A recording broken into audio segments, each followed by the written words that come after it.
Hello and welcome. I am Gimba Umar. Tonight, 15 Boko Haram members are killed and 4 soldiers wounded in a clash between the military and insurgents in Borno State, northeast of Nigeria. Socio-Economic Rights and Accountability Project drags the federal government before the United Nations Special Rapporteur over killing in southern Kaduna. The senior advocate of Nigeria and human rights lawyer Femi Falana says that former Delta State governor still has a case to answer back home in spite of his release by the British court. And Russian President Vladimir Putin rules out any reaction to the US expulsion of 35 Russian diplomats amid a row over hacking.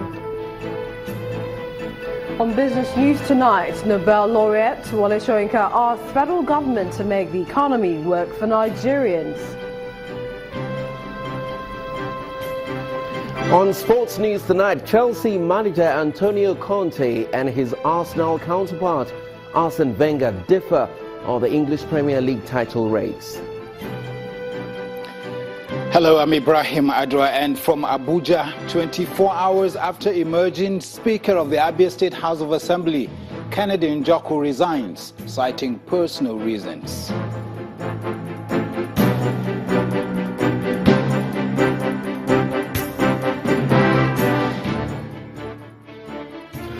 We begin tonight from the northeast, where 4 Nigerian soldiers have been injured and at least 15 members of the Boko Haram sect were killed in a fresh clash in Ran town in Borno State. A source told Channels Television that the soldiers were able to repel an attack by the terrorists earlier today. This follows the military's declaration of totally clearing out Sambisa forest, with some members of the Boko Haram sect on the run. In the meantime, the Nigerian Air Force's Augusta helicopter was deployed to pick one of the 4 soldiers severely wounded in the clash. The soldier has been taken to the 133 Reference Hospital in Kaduna, where he is currently receiving treatment. This incident comes a day after the leader of the terrorist sect, Abubakar Shiko, appeared in a new video claiming his group remains undefeated. The army responded, describing the video as a piece of propaganda that should be disregarded. In the meantime, the Department of State Services has undertaken several operations as part of efforts to ensure a safer Nigeria, especially during the festive period. The spokesperson of the DSS says that the service has arrested several individuals for various crimes, ranging from kidnapping to armed robbery and terrorism. Some suspected members of the Boko Haram sect, including one Sani Digaru, along with one Muhammad Ali, were arrested on December 25th, 2016, along Gombe-Duku Road. He was in possession of 2 million naira, which he claims was meant for the coordination of a terrorist operation in Yobe and Bauchi states.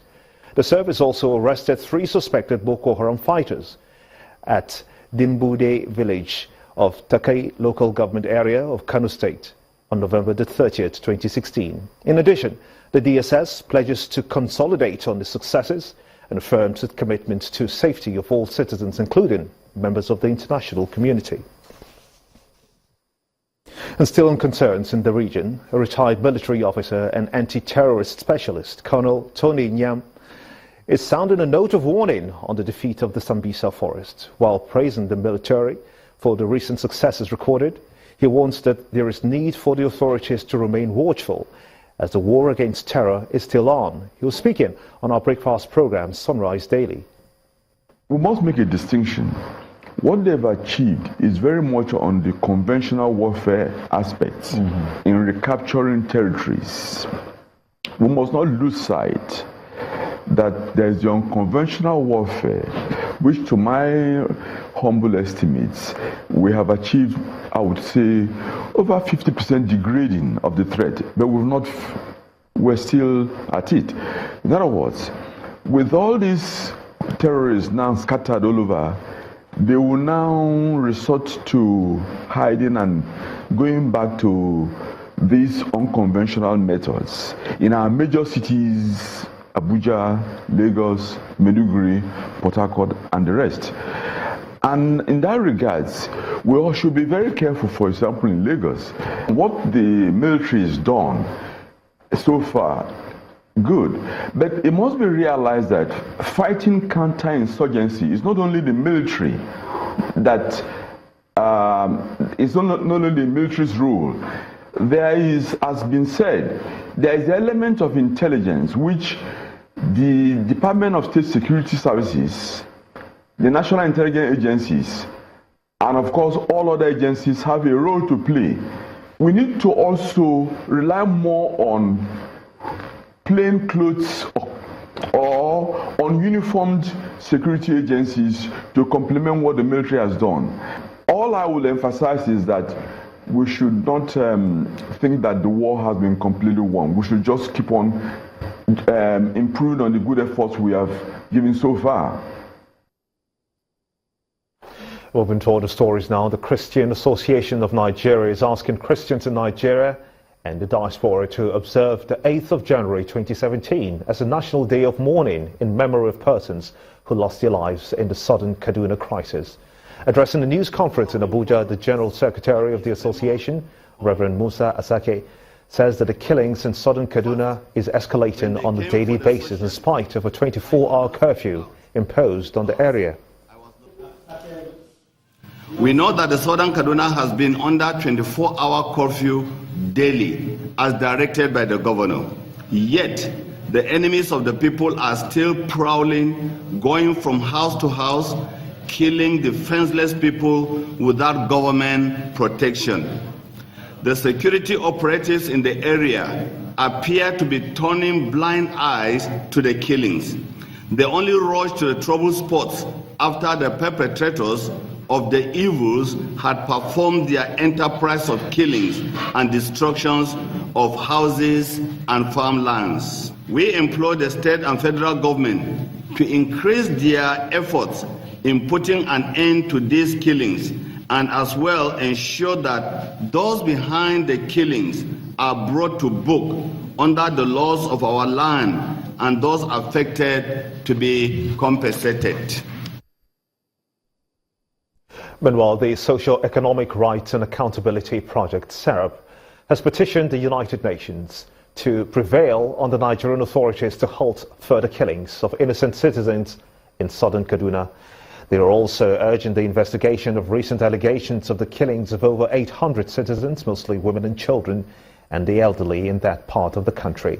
In a petition addressed to Ms. Agnes Calamard, a special rapporteur to the United Nations, the organization expressed concerns that the killings of citizens in southern Kaduna of Nigeria amounts to serious violation, as enshrined not only in the Nigerian Constitution 1999 as amended, but also the African and International Charter to which Nigeria is a party. Criminality should not be celebrated in Nigerian society, and the government should strengthen its anti-corruption campaign to ensure the rule of law is upheld at all times. This is according to a legal practitioner and senior advocate of Nigeria, Mr. Femi Falana. He told Channels Television's judicial correspondent, Shola Shoyele, that the conviction and recent release of former Delta State Governor James Ibori should not be celebrated. We're charged with fraud and money laundering in the United Kingdom, but here we're talking of corruption and other offenses committed there. Take the alleged bribing of EFCC officials with $15 million. You know, that's one of the offenses. He was facing a 170 count charge here, if you must know. You know, so, and I think some of those who are arguing that way and those who are celebrating Chief James Ibori may put him in trouble. I think his case should be handled with some degree of decency. It's not part of the world where you openly celebrate criminality. You don't roll out tanks, you know, when a man is released from jail for offenses that are heinous. You don't turn them into a Mandela, you know? So that can even provoke the sensibility of a people. For more on this interview, please watch Law Weekly tomorrow, Saturday at 3:30 p.m. on our DSTV platform and also on our UK platform at 1:30 p.m. on Sunday. The German diplomatic community in Nigeria is calling attention to the increased rate of Nigerian migration into Germany over the past 1 year. German emissaries made this known in Abuja at a forum on the effects of climate change and globalization. Our correspondent Ajuri Ngalale now reports.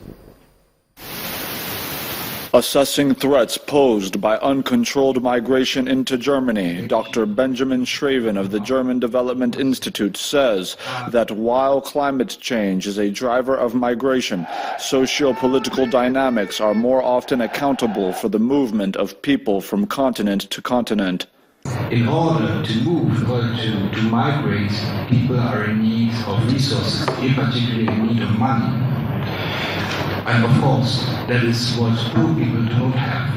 Poor people, of course, are also on the move, but I mean, their movements are rather circular migration within a country or within a sub-region between neighboring countries. As the year comes to a close, German participants noted that the 100% increase in the annual rate of Nigerian immigration into Germany in 2016 was occasioned by a rise in both legal and illegal immigration. In response, young Nigerians resolved that Nigerians must address ever-present issues of narrow political access, broad socio-economic exclusion, weak institutional capacity, and corrupt political motive to stem the flow of Nigerians into other nations. Jos is a very good example of this, where you have massive populations of Christians moving out of mixed neighborhoods, massive populations of Muslims moving out of previously mixed neighborhoods. So you have more homogeneous, areas within cities. Known to be one of the greatest impediments to national development is the continued loss of Nigeria's most gifted human resource to other countries. And at this roundtable, some young minds rubbed together in a bid to preserve the nation's best assets for domestic use. Ajuri Ngalale, Channels Television News. Mechanics and other artisans in Babs Animashao Mechanic Workshop in Surulere area and residents of Olokonla in Lekki area of Lagos State are now counting their losses after the demolition of their structures over disputed land matters with the state government. However, the Lagos State government has allayed the affairs, as lawmakers in the State House of Assembly are promising to look into the matter without fear or favor. This is Surulere in Lagos State. It is both residential and commercial. Located in this area of Lagos is Babs Animashao Mechanic Workshop, now in ruins after a massive demolition. The workers here believe that the demolition was carried out by the Lagos State Ministry of Environment, but without recourse to due process. They didn't give us any notice, they didn't tell us any reason why they want to demolish here. We want to retain this place, so we want the governor of this place to please, His Excellency Governor Ambode, to please come to our assistance. We are more than 5,000 people here, and each person has at least 7 dependents on him or her.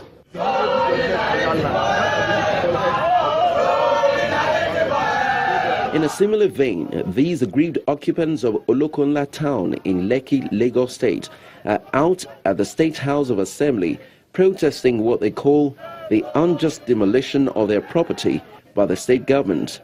They are here to ask the lawmakers for a redress.